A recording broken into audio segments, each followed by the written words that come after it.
नमस्कार, मैं दिलीप सिंह देशमुख आप सभी का स्वागत करता हूं विश्व शांति दर्शन न्यूज मैगजीन में। तो चलिए शुरू करते हैं पहली नजर हेडलाइंस पर।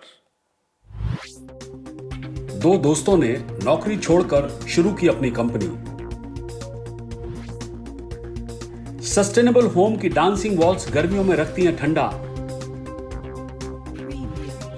पर्यावरण के अनुकूल बांस, सबाई घास उपहार पैक उद्यमी को 2 लाख रुपए प्रति माह कमाने में करते हैं मदद। सिर्फ एक हफ्ते में 100 किलो सब्जियां उगाने वाले आदमी से बागवानी के टिप्स। दो दोस्तों ने नौकरी छोड़ शुरू की अपनी कंपनी। हजारों साल पुरानी परंपरा से बनाते घर। तो चलिए जानते हैं कैसे। तमिलनाडु के कोयम्बटूर के रहने वाले श्रीनाथ गौतम और विनोद कुमार ने सस्टेनेबल आर्किटेक्चर को बढ़ावा देने के लिए भूता आर्किटेक्ट्स की शुरुआत की। श्रीनाथ गौतम और विनोद कुमार कोयम्बटूर के रहने वाले हैं। दोनों ने स्थानीय एसवीएस स्कूल ऑफ आर्किटेक्चर से पढ़ाई पूरी की और बाद में उन्होंने ऑरीविले में 3 साल तक एक साथ काम किया। यहाँ की बेहद ही साधारण जीवन शैली ने उन्हें काफी प्रभावित किया। वहां रहते हुए इन दोनों ने ऑर्गेनिक खाने से लेकर ऑर्गेनिक कपड़ों को अपनाना शुरू किया। फिर 2018 में उन्होंने सस्टेनेबल आर्किटेक्चर को बढ़ावा देने के लिए भूता अर्बन आर्किटेक्चर स्टूडियो की शुरुआत की। उनका कहना है कि भूता शब्द को पंचभूत से लिया गया है। इसके अनुसार हमारा शरीर आकाश, हवा, आग, पानी और मिट्टी जैसे पंच तत्वों से मिलकर बना है। उनका मकसद इन्हीं तत्वों के माध्यम से पर्यावरण और समाज के अनुकूल संरचनाओं को बनाना है। वे घरों को बनाने के लिए मिट्टी, पत्थर, चूना पत्थर, लकड़ी जैसे प्राकृतिक संसाधनों का इस्तेमाल करते हैं और अभी तक तमिलनाडु के कई इलाकों में 8 से ज्यादा प्रोजेक्ट्स पर काम भी कर चुके हैं। उन्होंने तमिलनाडु के थेनी शहर में 100 साल से भी अधिक पुरानी इमारत की मरम्मत की, जिसमें किताब और स्टेशनरी की दुकान थी। दुकान की वजह से इमारत का अगला हिस्सा आकर्षक होना जरूरी था। इसे उन्होंने ईंट, लकड़ी और कांच से बनाया, इसलिए इसमें मिट्टी के घर जैसी फीलिंग आती है। दुकान के मालिक भूता आर्किटेक्ट से जुड़कर खुद को भाग्यशाली महसूस करते हैं। भूता आर्किटेक्ट्स हल्दी, नील, मंजिष्ठा, अनार के छिलके, पीला गेंदा, लाल गुलाब जैसी चीजों का इस्तेमाल कर खुद ही प्राकृतिक रंग बनाते हैं। भूता आर्किटेक्ट्स का मानना है कि भारतीय वास्तुकला लोगों के जीवन, संस्कृति और परंपरा से जुड़ी हुई है। देश के हर हिस्से का अपना एक अलग टेक्सचर है। पुराने जमाने की संरचनाओं के माध्यम से भारतीय वास्तुकला की महानता को आसानी से समझा जा सकता है। हमारा मकसद कला और तकनीक के बीच इसी संयोग को बढ़ावा देना है। सस्टेनेबल होम की डांसिंग वॉल गर्मियों में रखती है ठंडा। सीमेंट के उपयोग में 40% की कटौती। लॉरी बेकर को फादर ऑफ सस्टेनेबल आर्किटेक्चर के रूप में जाना जाता है। उन्होंने कई भारतीय वास्तुकारों को ऐसी संरचनाएं बनाने के लिए प्रेरित किया है जो पर्यावरण को नुकसान नहीं पहुंचाती है। उनका बेसिक निर्माण का मटेरियल मिट्टी है, जो आज भी आधुनिक इमारतों में ठंडा रखने के लिए नई तकनीकी में भी अपनाया जाता है। त्रिवेंद्रम में एक आर्किटेक्चरल फर्म वॉल मेकर के संस्थापक वीनू डैनियल लॉरी बेकर के फॉलोअर हैं। पिछले 13 वर्षों से वो सस्टेनेबल आर्किटेक्चर का उपयोग कर रहे हैं। उनकी जटिल योजना और डिजाइन ने घर की कुल लागत को कम करने में मदद की है। सबसे महत्वपूर्ण बात यह है कि निर्माण में ईंटों और मिट्टी के उपयोग ने पुरानी प्रथा को जीवन करने में मदद दी है। वीनू की नवीनतम परियोजना है पिरोएट हाउस, जो एक हरित चमत्कार है और मॉडर्न हाउस होते हुए भी स्वदेशी तरीकों से बना है। शहरी पृष्ठभूमि के बावजूद ये घर पेड़ों से घिरा हुआ है। परिसर के अंदर एक नारियल का पेड़ है। शायद इस घर का सबसे आकर्षक पहलू इसकी नृत्य दीवारें या डांसिंग वॉल्स हैं, जो आपको एक ट्रांस में छोड़ देती हैं। पिरोएट घर का डिजाइन लॉरी बेकर द्वारा प्रचलित रेड ट्रैप की अनूठी चिनाई तकनीकी से प्रेरित है।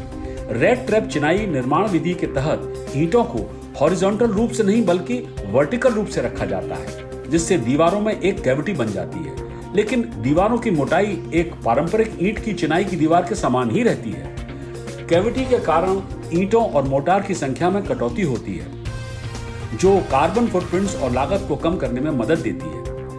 दीवारों की कैविटीज थर्मल इंसुलेटर के रूप में कार्य करती हैं, जो सर्दियों में गर्मी और गर्मियों में ठंडी हवा प्रदान करती हैं। वीनू और उनकी टीम ने आगे तिरछी दीवारों की एक श्रृंखला डिजाइन करके एक दिलचस्प मोड़ दिया है, जो ऐसा लगता है कि वे बाएं और दाएं डांस कर रहे हैं। स्थायी जीवन प्राप्त करने के लिए किसी को जंगलों में या पहाड़ की चोटी पर जाने की आवश्यकता नहीं है। कंक्रीट की इमारतों के ठीक बीच में भी एक हरा ओएसिस बनाया जा सकता है। पर्यावरण के अनुकूल बांस सबाई घास व्यापारियों को 2 लाख रुपए प्रति माह कमाने में करती है मदद। ओडिशा की चांदनी खंडेलवाल ने पिछले साल बांस, ताड़ के पत्तों, सबाई घास और अन्य का उपयोग करके प्लास्टिक के हस्त निर्मित और पर्यावरण के अनुकूल विकल्प प्रदान करने के लिए अपना स्टार्टअप इकोलूप लॉन्च किया।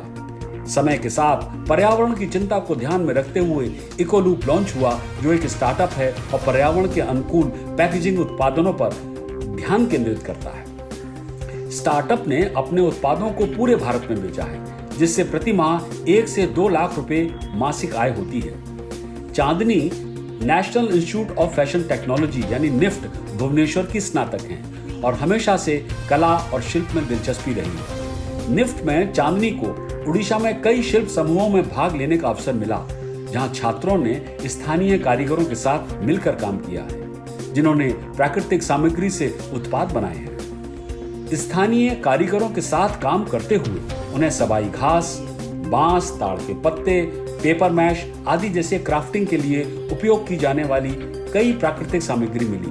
तभी उनके दिमाग में विचार आया, क्यों ना इन सामग्रियों का उपयोग पैकेजिंग के लिए किया जाए, जो कि प्लास्टिक को रिप्लेस कर सकते हैं। इकोलूप वर्तमान में प्राकृतिक सामग्री जैसे सबाई घास, ताड़ के पत्ते, पेपर मैश, बांस और बहुत कुछ का उपयोग करके उपहार पैकेजिंग बनाता है। सबाई घास एक प्राकृतिक कच्चा माल है, जिसका मुख्य रूप से पेपर पल्प या रस्सी बनाने के लिए उपयोग किया जाता है। उड़ीसा और पश्चिमी बंगाल में ये बहुत उगता है। इकोलूप के अधिकांश उत्पाद पूरे उड़ीसा में कई कारीगर समूहों द्वारा बनाए जाते हैं, जो पिछले 11 सालों से सबाई घास से हस्तशिल्प बना रहे हैं। अब उनके पास करीब 500 कारीगर हैं, जिनमें मुख्य रूप से महिलाएं हैं जो इकोलूप के लिए काम कर रहे हैं। इकोलूप के उत्पादनों की मार्केटिंग सोशल मीडिया के विभिन्न प्लेटफॉर्म पर की जाती है। इकोलूप में उनका शुरुआती निवेश 20,000 रुपए था। अब चांदनी प्रति माह लगभग 1 से 2 लाख रुपए कमा रही है। निकट भविष्य में इकोलूप अधिक प्राकृतिक कच्चे माल जैसे विभिन्न प्रकार के पत्ते, वाइल्ड फ्लावर, मकई की भूसी आदि की खोज के बारे में सोच रहा है।